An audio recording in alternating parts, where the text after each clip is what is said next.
코로나19 확산 방지를 위해서 고속도로 휴게소에는 임시 선별 진료소가 설치되고 음식 섭취가 제한되는 등 설 연휴 특별 방역 대책이 시행되고 있습니다. 방역 당국은 오늘부터 전국 선별 진료소에서 신속 항원 검사와 PCR 검사를 모두 받을 수 있도록 할 방침인데 일부 현장에서는 혼선도 빚어졌습니다. 현장에 나가 있는 취재 기자 연결해 보겠습니다. 김예린 기자. 네, 경부고속도로 안성휴게소 서울 방향에 나와 있습니다. 네, 자, 김 기자, 뒤로 코로나19 선별 진료소가 보이는데요. 그 고속도로 휴게소 곳곳에 이런 선별 진료소가 설치된 거죠? 네, 고향에 다녀오신 분들이 선제적으로 코로나19 검사를 받으실 수 있도록 임시 선별 진료소가 설치됐습니다. 부산 방향 귀성 행렬이 더 많은 연휴 첫날이라 지금은 다소 한산한 모습인데요. 고향에 방문하신 뒤에 일상에 복귀하시기 전에 휴게소에 설치된 임시 선별진료소에서 코로나19 검사를 받으셔도 되겠습니다. 이처럼 코로나19 확산을 최소화하기 위해 전국 휴게소 곳곳에 임시 선별진료소가 마련됐습니다. 수도권은 안성휴게소 서울 방면, 이천휴게소 하남 방면, 용인휴게소 인천 방면 등 상행선에서 오전 10시부터 오후 6시까지 운영합니다. 이외에도 내린천, 횡성, 백양사, 한평천지 휴게소와 김천 구미 KTX역, 전주 고속버스 터미널 인근 실내 배드민턴장 등 9곳에 임시 선별진료소를 마련해 이동 중에도 진단검사를 받을 수 있도록 했습니다. 또 수도권 귀성객들을 위해 강남 고속버스 터미널, 김포공항 국내선 주차장, SRT 수서역 등에도 임시 선별진료소가 설치됩니다. 방역당국은 이 같은 내용을 담은 설 연휴 특별 방역 대책을 내놓았는데요. 오늘부터 설 연휴가 끝나는 다음 달 2일까지 전국 고속도로 휴게소 실내에서 음식 섭취를 금지하는 내용도 포함됐습니다.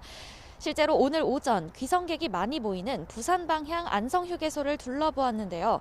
식사할 수 있는 공간은 모두 막혀 있고 방문자들은 차에서 먹을 수 있는 간단한 간식거리만 이용할 수 있는 모습이었습니다.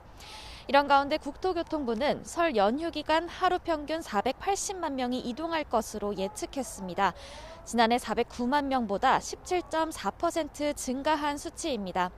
방역당국은 지난 추석 연휴가 끝난 직후 확진자 수가 38% 급증했다면서 설 명절 기간 이동을 자제해달라고 거듭 당부했습니다. 네, 자, 이동량이 늘면서 코로나19 확산이 우려되는 이런 상황인데요. 자, 오늘부터 선별 검사소에서 신속 항원 검사도 받을 수 있는 거죠?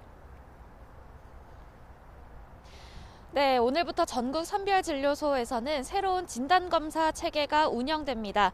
신속 항원검사와 PCR 검사를 병행하는 겁니다. 제가 나와 있는 이곳 선별진료소 역시 두 종류의 검사를 상황에 따라 유동적으로 진행하는 모습이었습니다. 방역당국은 오는 2월 2일까지 설 연휴 기간에 60살 이상, 밀접 접촉자 등 고위험군은 정확도가 높은 PCR 검사를 받고 고위험군이 아닌 사람은 PCR 검사와 신속 항원 검사 중 선택해서 받을 수 있도록 했습니다. 하지만 시행 첫날인 오늘 일부 현장에서는 신속 항원 검사 진단 키트가 준비되지 않아 혼선이 빚어지고 있는데요. 서울역 등 일부 임시선별진료소는 신속 항원 검사는 어렵고 기존대로 PCR 검사만 가능한 상황입니다.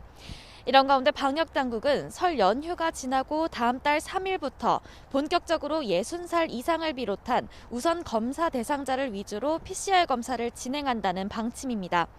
우선 검사 대상자가 아닌 분들은 1차로 선별진료소나 호흡기 전담 클리닉에서 신속 항원 검사를 받은 뒤 양성이 나와야 PCR 검사를 받을 수 있습니다.